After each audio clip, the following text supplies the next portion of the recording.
How you doing, people? This is Downrange 210. Get into the latest update on the AK Master. I just wanted to talk about the problems I ran into. This is a C39V2. It is a milled receiver. They do run actually screws on the other side. The reason I installed this, I wanted to run the ALG, which is Emily Isley trigger. It is AKT ALG trigger for the AK.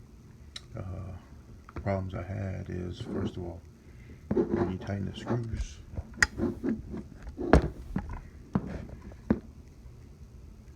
which are hex screws, they did back out running it.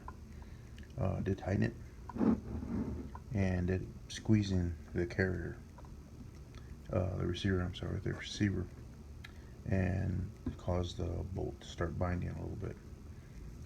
Had to back out, and to fix that problem I had to run blue Loctite, which is a low strength Loctite, and you can find that at your automotive store. And I ran this one here,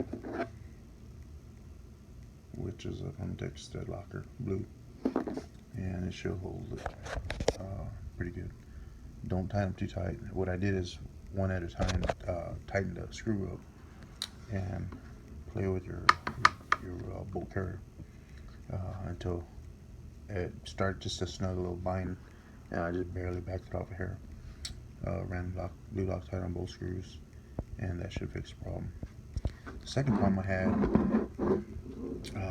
on the AK Master really is in a little slot here where it could really tighten down with an RS regulate that I have, and it does slide in.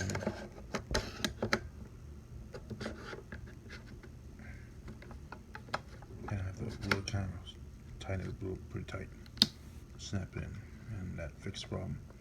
Had a problem zeroing in on the target. Kept on going to different points of contact, and just did one more turn and it fixed the problem.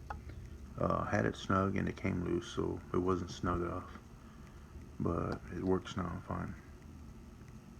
Well, I just wanted to let you know on the problems I had with the AK Master. This is Downrange 210. Y'all take care.